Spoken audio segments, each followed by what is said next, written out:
have been more committed to living from my wound than from thriving in my true self. Surrounded by and living in sexist, racist, and narcissistic environments, unaware of the damaging effects post-traumatic stress-filled experiences and moments.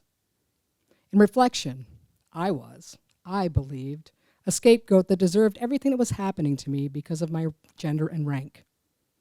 Treatment that set the precedent for all of my professional and personal relationships. I took an entire bottle of Tylenol, chasing it down with Mountain Dew. This should do the trick. I felt sleepy already. This time it's going to work. My hell is finally going to end. It's not going to take long. I will slowly slip away. I'm filled with fear of the unknown, yet excited for this hell on earth to end. Oh no, I think I'm going to vomit. Why are these toxins leaving my body? No, God, I don't want to live. I want to die. Please, just let it be over.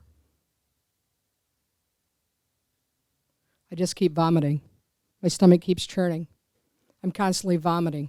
I want to die. I don't want to live. Then it was over. I had vomited up the majority of the pills that I had consumed.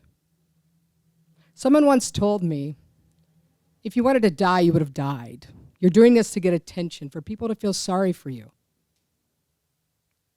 Hearing that made me sad. It made me even more determined to kill the evil that was me. So there were many, many more attempts, leading to even more failed attempts. There are fewer things more depressing than failing at committing suicide. May 2020, Eva, my tenant, hanged herself in my apartment building. A trigger that forced me to see suicide full circle from the perspective of a victim and a survivor. An event that opened my eyes to see suicide and what it does to a family. Conversations with Eva's loved ones would eventually lead me to the answers that I'd been searching for my entire life. I'll never forget the last conversation that I had with Eva's aunt. The pain and dismay of loss gave way to mental illness and selfishness.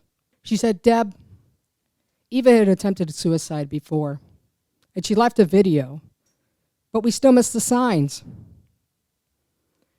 Our family lost a child just before Eva died, she said, and now we're left to grieve the loss of both children.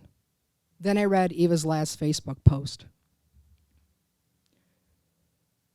Do not take your family for granted.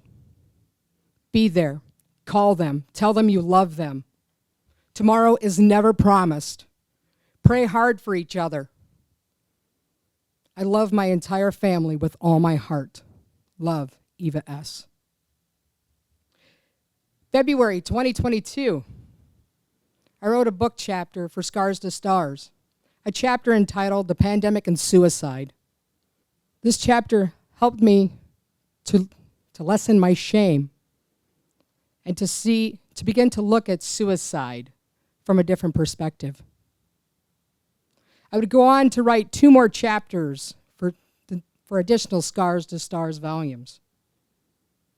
With each chapter, and I also joined the board of the nonprofit as well.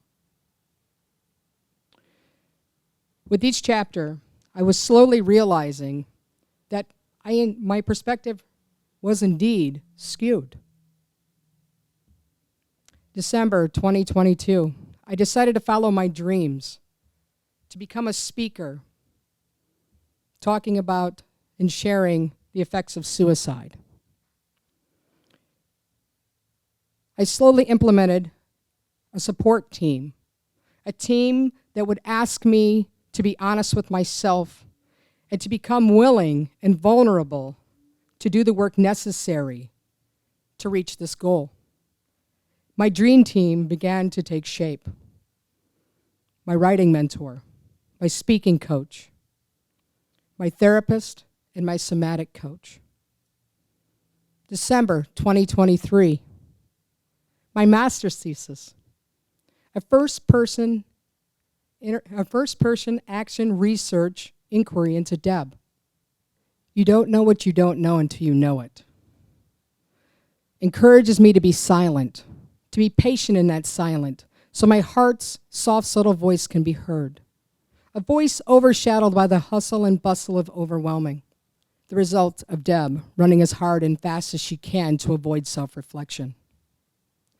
Physically an adult, yet mentally an 8-year-old child.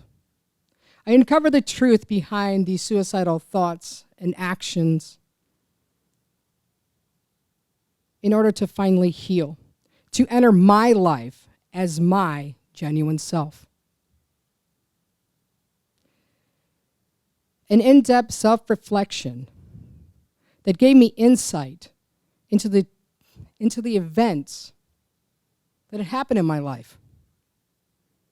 The failed suicide attempts, toxic relationships, revolving door of jobs, the lack of honesty with myself and others, while a lack of self-confidence created an incessant need for me to reach extreme levels of success that once reached meant absolutely nothing. Can you say imposter syndrome? I wanted someone to love me enough to save me. I expected others to read my mind as if I was on their minds 24/7. I was so self-centered that I expected everyone's world to revolve around me. I was ignorant to the fact that everyone was going through their own trials and tribulations. I dare not share with anyone that I want to die. If I do, then I will either be locked up or they will keep me from killing myself. I was going to therapy to save myself, but yet lying to myself and everyone so I could selfishly maintain control. I held all the cards. A selfish form of mental masturbation that stroked my ego in a sick, satisfying way. Linda, my ex-boss, says, "Deb, whatever happened, it's not your fault. You were supposed to be protected from those that hurt you. Forgive yourself. It's not your fault." Her words brought tears to my eyes, releasing years of pent-up guilt and shame. Paula, a friend, shared an empowering message that resonated deeply. You know you have control of your life, right? If you don't like where you are or what you're doing, you can change the outcome. I hear her. Unlike others who've told me the same thing, I actually hear her. A beautiful message that caused me to reflect in that very moment as to change my perspective and grant me a gift of freedom, an unknown expectation that I held for myself. In that moment, I realized that I no longer have to settle for what no longer serves me, and that I deserve to be happy. Tears flow as my somatic coach helps me see the 8-year-old little girl suffering and wondering why she wanted to die, yet wanted to live. Self-centered to survive. A concept that has escaped me all these years. I am seeing how I affect other people's lives by being in their lives. I am whole with wounds that are healing. I will have scars and still be fully alive on purpose. Alive on purpose. The wounds are not who I am. A realization that my self-centeredness normally looked upon as negative, is actually positive. Had I not been self-centered, this speech, sharing this important message, never would have been shared. It is a testament to the power of embracing our wounds and finding strength in vulnerability and true identity. Thank you.